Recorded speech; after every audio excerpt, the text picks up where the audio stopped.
Hello, Clement29 here, another Topic of the Week video. This week, you may be wondering why I'm calling this a Topic of the Week video when I haven't exactly been releasing these on a weekly basis.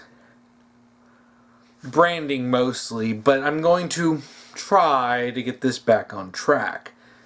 This week's topic was submitted by Nura Sucks on the Discord, and their topic is, should Azula have been redeemed?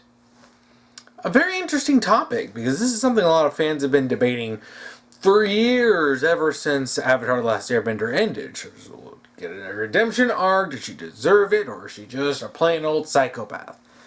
So do I think. Should she have been redeemed in the show? No. But also, yes. Let me explain.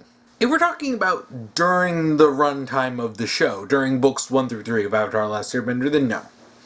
Azula should not have been redeemed. And not because I don't think there's any potential for it. There is. I genuinely believe that. But it wouldn't work in the run of the show. First of all, there's just no time for it. She can't get it in book 2 because she's one of the major antagonists. She can't get a redemption arc while she's already a major antagonist. And if you try to fit it into book 3, it doesn't work from a structural standpoint. Because, first of all, Zuko's redemption arc has been going on, over the runtime of the show. And in order to make Azula's work, what you would have to do is you'd need to scrunch Zuko's story and make it end a lot quicker. You would have to cut down his whole conflict with Azula in order to fit in her redemption arc, and then you'd have to take away time from not only Zuko's redemption arc, but other stuff that's going on in order to fit in an Azula redemption arc. But even with good writers, you just wouldn't be able to make this work. And that's because there's just no space for it. There's a lot of stuff going on in book 3 of Avatar. There's no space to fit in an Azula redemption arc in a story where she doesn't have any redemption arc at all. Sure, we get a few glimpses into Azula's character, which actually shows a bit more of a sympathetic side to her. My own mother thought I was a monster. But trying to cram that into the show is an impossibility. You can't make it work. And also there's the fact that, while book 3 starts to give us reasons to have some sympathy for, or pity at least, Azula and the situation she's really in, because she was abused by Ozai as well, that's the start of a potential redemption arc. That's not the end point. You can't just say, oh, well, hey, look, maybe you should feel a little sorry for her, boom, redemption. It doesn't work like that. And anytime that has been done in a story, it always ends up being really, really bad. I have seen plenty of half-baked redemption arcs of characters who just start off being bad, and then a switch is flipped and all of a sudden they're good. One of the worst examples is probably Captain Hook in Once Upon a Time, a character who started off as a murderous psychopath who was totally complicit in mass murder, and then all of a sudden, in the span of one episode between seasons, he just wants to be a good guy because he's in love with someone. That stuff never works. And I'm telling any, writer or aspiring writer out there, don't rush redemption arcs. A slow burn is definitely the way to go. Especially, the worse they do, the longer you're going to have to work in a redemption arc. Just look at Vegeta, and I'll bring him up a little bit later, because there's some similarities between Azula and Vegeta. But ultimately, the best way to handle a redemption arc with Azula would have to be after the show, post-finale. There's no way you're going to cram in a redemption arc then. And frankly, I think you're going to have to wait at least a couple of years after the finale before you start to really work on a redemption arc. Now, this is a story that could have been done with a comic or something. We didn't need to have another season of this. I know some people have talked about it, saying, well, we could have gotten a redeemed Azula in another season. Yeah, the story, the defeating the Fire Nation, beating the Fire Lord, and restoring peace and balance and stuff, yeah, that was already done. We don't need another season. But extra materials like the comics would be a great way to do more expanded storylines to finish tying things up. I think there's a lot of potential with working with Azula's character post-finale. I would like to see a lot of development with her to become more sympathetic. Because when you see her going through her whole mental breakdown over the course of the Avatar finale, the Sozin's Comet 4-parter, and then at the end, the last you see of her is after she's been chained and tied up and defeated, she's just howling and screaming and crying. And it's the most pathetic we've ever seen Azula, and it's heartbreaking, really. This once powerful, brilliant antagonist is now nothing but a simpering mess, emotionally and mentally broken. I'd like to see more after that, and frankly, I'd like to see Zuko and Iroh try to help her after she's not a threat anymore, because she was a threat during the run of the show up until she was defeated. So even Iroh was like, look, you can't just talk Azula out of this. You know, when he said she's crazy and she needs to go down, yeah, he wasn't kidding about that. But I'd like to see them try to help her after that. And of course, this isn't something that would happen immediately. We're talking, a process of years. And, instead of doing what they did with the comics, the really bad comics like The Search and The Promise, where they had, only a short run of story, I think if you had an ongoing comic storyline and you featured Azula, in this, and you had a long stretch of time to develop her, I think that would really help with a redemption arc. And also, this would very much help to tie her redemption story in with finding Ursa. Yes, I know some people are going to go, but what about The Search? The Search was dumb. Look, I liked seeing a little bit of Azula in the comics, but the way Ursa got treated as a character was absolutely abysmal. Oh, but this isn't about this, but this is about potential ideas that are actually good. So, one of the most important things about, Azula's character, and especially this is something that we get a bit of it in The Beach, and it comes back again in the finale during Azula's breakdown, is Azula had a very bad relationship with her mother, at least from her perspective. Now, for what we know of Ursa, she would mistreat, Azula. She would think she was nothing more than a monster. It's like she loved her children. She loved Zuko enough to kill Fire Lord Azulon. Zuko, that's what moms are like. If you mess with their babies, they're gonna bite you back. Betrayal. Everything I've done to protect you. Oh, and last night, Grandpa passed away. And then was banished for it. And fled off into the night and never to be seen again. And Ozai sure as hell didn't do anything to help with that. But she thought her own mother thought she was a monster. And despite the fact that she tries to play it off in The Beach, we see in the finale, this is something that deeply bothered her. The fact that when she hallucinates her mother loving her and giving her the love and attention that she wanted, even if she acted otherwise. And I actually went back and I was rewatching some of those episodes, and knowing the full context of Azula's backstory is, I can't help but feel sorry for her. Yes, when Azula was a child, she was mean, and she could even be manipulative even when she was a kid. There was always a bit of that streak of bad. She wasn't like Joffrey levels of evil kid, but she certainly had a bit of bad, behavior in her. But the real problem isn't that she had some bad behavior. It's who was ultimately raising her.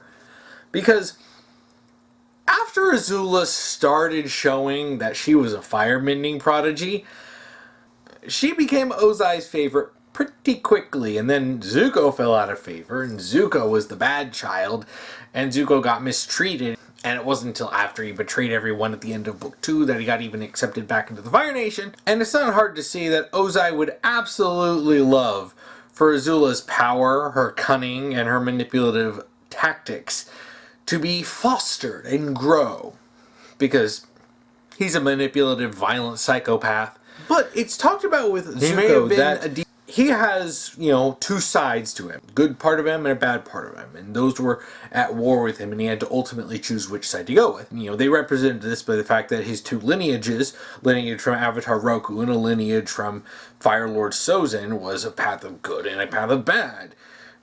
Well, wouldn't this also count for Azula as well? I mean, she was clearly the favorite of Ozai, and Zuko was treated crap. He was only really treated nicely by Ursa and Iroh. And honestly, I don't think it's out of the question to think that Ozai completely monopolized time with Azula, because she was a very useful tool for him. And the standards of perfection that are set. Almost perfect. One hair out of place. Almost isn't good enough. Is something that you see completely wrecks Azula. She has to be perfect. She has to be the best. She has to have everyone praising her. You see that. She even gets jealous. She admits that she's jealous of Ty Lee getting attention from all these guys in the beach. When, she wants that attention, but she's not getting it. Ty Lee, who's pretty, she's friendly, she's personable, she's able to get along with people. She's the one getting all the attention, but meanwhile Azula is being kind of ignored because she has zero social skills. And it's weird, especially when you see her in book 2 pulling all these crazy manipulations, and then you see her on the beach having to interact with people her own age, and she sucks. She can't talk to anyone. When she tries to flirt with a guy... That's a sharp outfit, Chan. Careful. You could puncture the hull of an Empire-class Fire Nation battleship, leaving thousands to drown at sea. Because it's so sharp. And she kind of blows it when she turns a potential relationship into a bid for power. You're pretty. Together, you and I will be the strongest couple in the entire world. We will dominate the Earth! A little awkward. And we see even just playing volleyball. She goes so over the top and just destroys everyone. And screams about her victory and defeating them for all time.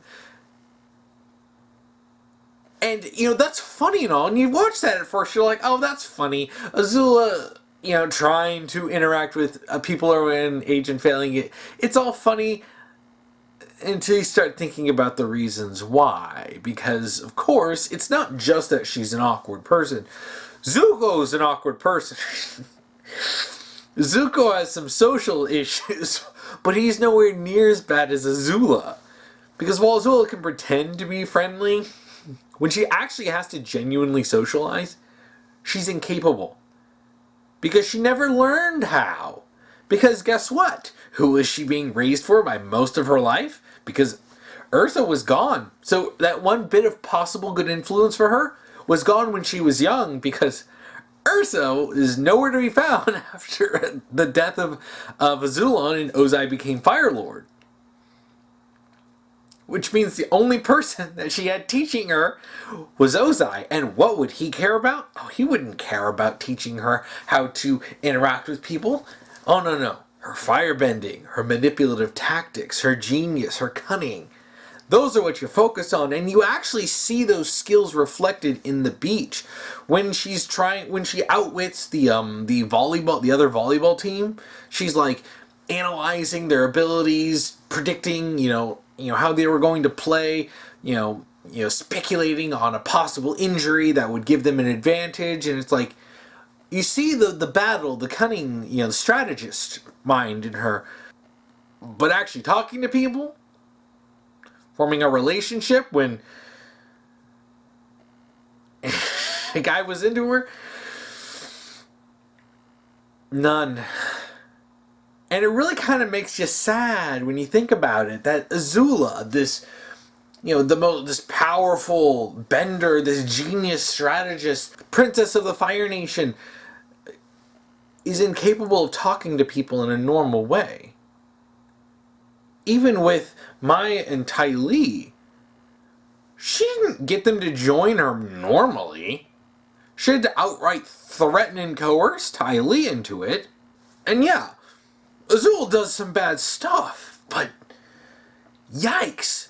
She's got a whole lot of issues from her childhood that she's still got to deal with. And when you think about the fact that the parent that favored her and she had the closer relationship with was Ozai, yikes. And it's kind of funny because you see that despite her being the favored one, she still has that really bad habit of relying entirely on Ozai's opinion of her, much like Zuko. And she's clearly terrified of the idea of being treated like Zuko. There has been a change of plans, Azula. What? I've decided to lead the fleet of airships to Ba Sing Se alone. You will remain here in the Fire Nation. But I thought we were going to do this together. You can't treat me like this. You can't treat me like Zuko. And you can imagine, before, her firebending came up, before, she was shown to be a prodigy, we know, like, when they were young, when Zuko and Azula were young, that they had a family life. They went to Ember Island, things seemed relatively normal for them. And it's a bit speculation, but I've seen other people talk about this, and I agree with this. It was probably the fact that Azula showed herself as a prodigy that instantly flipped all of the family dynamics.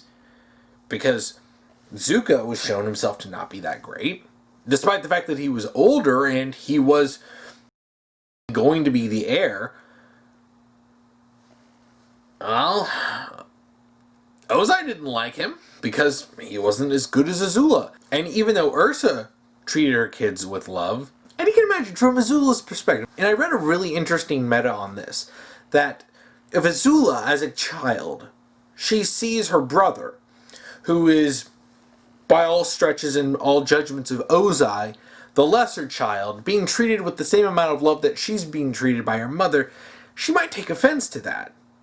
And if Ursa chastises her for any of the bad things she does, anytime she pushes Ty Lee down, or makes fun of Mai, like we've seen in the flashbacks, if she chastises her for stuff like that, she would probably take offense to that. Like, well, I'm perfect, right? Like, why are you treating me like this? And it's not hard to see why she would have a twisted view of her relationship with her mother. And this was most certainly not helped by Ozai, especially once Ursa was out of the picture. I'm sure Ozai was glad to say, yeah, your mother thought you were a monster, but not me. No, not me. I love you. I'm your father. Just do everything I tell you and everything will be fine. And Ozai is such a bastard. He is such a bastard. So, well, yes, Azula did bad things, and they'll talk a little bit about a possible redemption arc. Azula did bad things. It's not hard to understand that a lot of this stuff came because she was so heavily influenced by Ozai. But even she kind of started seeing at the end that even Ozai saw her as nothing more than a tool, because even when he made her Fire Lord, like when he made her stay behind, despite the fact that she was the one who came up with the plan to destroy everything in the first place, that she was really upset. And the fact that she says, you can't treat me like Zuko, that's what I mentioned a little bit before, that being Zuko is the worst thing imaginable because of just how badly he was treated, how publicly he was humiliated and banished. Like, Azula never wants to be that. She has to be perfect, right? It's the worst thing ever. And that fear in her of disappointing her father, of being treated like Zuko, instilled in her by Ozai. Now, I want to make something clear. Despite the fact that I am really emphasizing that a lot of the ways that Azula acts is because of Ozai, this does not mean that Azula did not act that way, because she was completely involved in abusing other people. And she was most certainly involved and very complicit in how Zuko got treated. Regardless of if this is either, her just being naturally mean, But I also think it's a little bit of that, but it's a lot of the fact of the way she was raised by Ozai that you could have her learn to be better. I mean, there are people who start out really bratty and mean as kids, and then they grow up and then they're better because they were taught to be better. But when you don't have anyone doing that and you have someone who emphasizes all of the worst aspects in a child, yeah, it's not hard to see why Azula turned out as mean and frankly as messed up emotionally and mentally as she was. But she still did bad things. She still threatened, Ty Lee. And, she still treated, Mai and Ty Lee meanly as kids. She still tried to kill people. She almost killed Aang. She also tried to kill Zuko to celebrate being an only child. So, an important part of redemption arcs is that the worse a person does, the worse their comeuppance has got to be. A lot of times redemption arcs fail because the characters don't get a proper comeuppance. Like, there's not enough consequences for what they did. Like I mentioned, Captain Hook. Captain Hook goes from being a murderer and trying to kill people to just being seen as one of the guys on the good guy side. Even if everyone kind of acknowledges, yeah, he was probably a bad guy before, and it's like, yeah, he was screaming he was going to kill you guys, like, a day ago. Why are you guys suddenly chill with this? And, you don't actually have consequences for those actions. It stops being very believable. Vegeta, and I said I'd bring Vegeta back. Vegeta suffers consequences over the course of Dragon Ball Z. He does a lot of stupid things. He does a lot of nasty things. He's involved in the deaths of many people. Not just of the Z Warriors in the beginning. He kills off Nappa when he's useless to him. He, especially, in the Android Saga, he is pretty much solely responsible for Cell getting to his perfect form. Just because he wanted a challenge. And, the whole Majin Vegeta thing in the Buu Saga, and him getting a lot of people killed. Yeah, Vegeta did some bad stuff. He dies a couple of times, Everyone in Dragon Ball dies a couple of times. He gets his butt handed to him. He gets his ego knocked down several times, like Frieza in the in the Namek Saga. Frieza destroys him, and yes, he has to rely on Kakarot in order to fight Frieza. He comes back as a Super Saiyan in the Android Saga thinking he's hot stuff, and then he just gets his butt handed to him by 18. And then the whole, Buu Saga, he eventually has to admit to, Kakarot is better. And frankly, he has to, put his pride aside, just for a bit even, to hug his son! The man didn't hug his son for 8 years! Or 7 years. 7 years!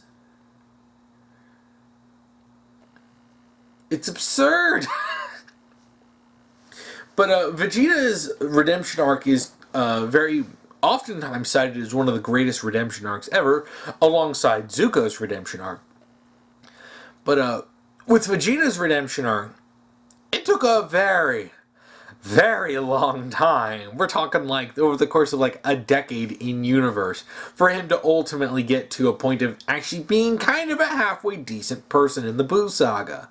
And even then, he still had issues in the Buu Saga. It's not until post-DBZ where you see in Dragon Ball Super that Vegeta is a generally decent guy. He can still kind of be mean and selfish, a little bit egotistical, but it took him that long to actually be a halfway decent person. It would really be the same thing with Azula. And it's funny when you think about some of the similarities between them, because both of them are royalty for their respective, groups, the Saiyans and the Fire Nation. Both of them had a pretty cruel, mean streak before, and both of them suffered humiliation. I mean, both of them were raised to be bad. Saiyans were generally pretty bad folks anyway, but yeah, Vegeta was pretty bad. And both of them are pretty darn prideful, even though Vegeta boasts more about being the prince of all Saiyans. he's the Prince of all Saiyans and she's the Princess of the Fire Nation. I honestly think that if Azula was going to have a redemption arc, it would have to be long term. Like, we're talking very slow burn over a long period of time, like I mentioned before. Because even though Azula didn't do half the nasty things that Vegeta did, he still did worse than Azula. She would still need to have a comeuppance. And she really got her comeuppance at the end of the Avatar finale when she's, she's basically tied up, humiliated, defeated, not by her brother, but by, as she referred to as a Water Nation peasant. Someone who she looked down on. A people that the Fire Nation nearly totally wiped out in the Southern Water Tribe. Katara is the one who ultimately defeats Azula and ties her up. And that's her defeat. And then being locked up and presumably, she gets some, I would think that Zuko and Iroh would give her some kind of help. But she's certainly been disgraced. She has to go through effectively, well, it's kind of what Zuko went through.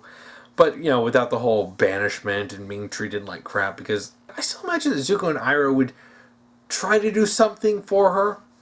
And I'm sure she would resist, because she's too prideful, even after her defeat. She would be too prideful to do this for a while, probably a couple of years, before ultimately being broken down bit by bit. And ultimately, she got to meet her mother again in a proper, well-told story, where Ursa got to tell her face to face, not just a hallucination, that she did love her. That, she never saw her as a monster, and anytime she, thought that, it's like, no, it was wrong. Like, her meeting with Ursa, I think, would be just as important for the story as Zuko meeting Ursa. And Zuko would, of course, be, driving those efforts, because he really wants to know what the hell happened to his mom. But I think it would be really important for Azula to get that, and to get some proper closure with her mother would really kind of help push her into a proper redemption territory. Now, this is a story that would take a lot of work, and you'd really have to be careful when it comes to redeeming a character like that. Because, a lot of people are against it for a reason. Because Azula did do a lot of bad stuff, and I don't really blame people. If people don't like the idea of an Azula redemption, that's fine. It doesn't really bother me. But I do think that there is potential in her getting redeemed. I think there is potential in the idea of, her having a redemption arc post-show.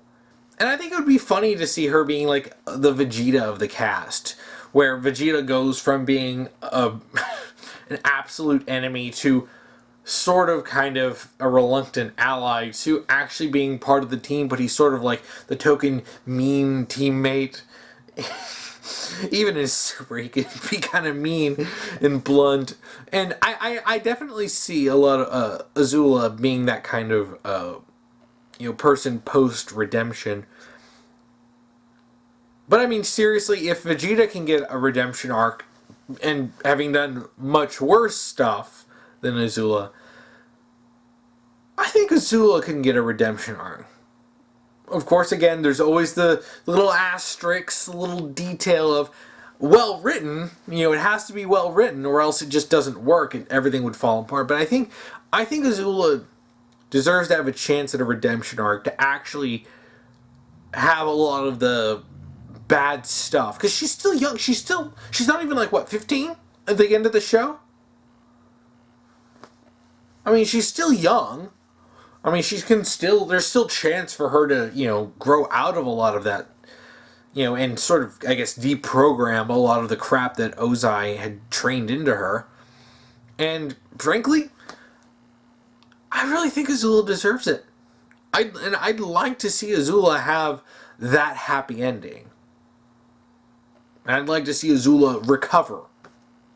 I'd like to see her actually apologize, because it's probably not going to work without apologizing to Zuko, to Mai, to Ty Lee, to everyone in Team Avatar for what she did, because, yeah, she treated all of them bad at one point or another. But I think that's like of all the talks of post finale stories, that and finding Ursa, which I would tie into this. That I think is probably one of the most interesting things, and something I think would be a fantastic story to tell, post finale.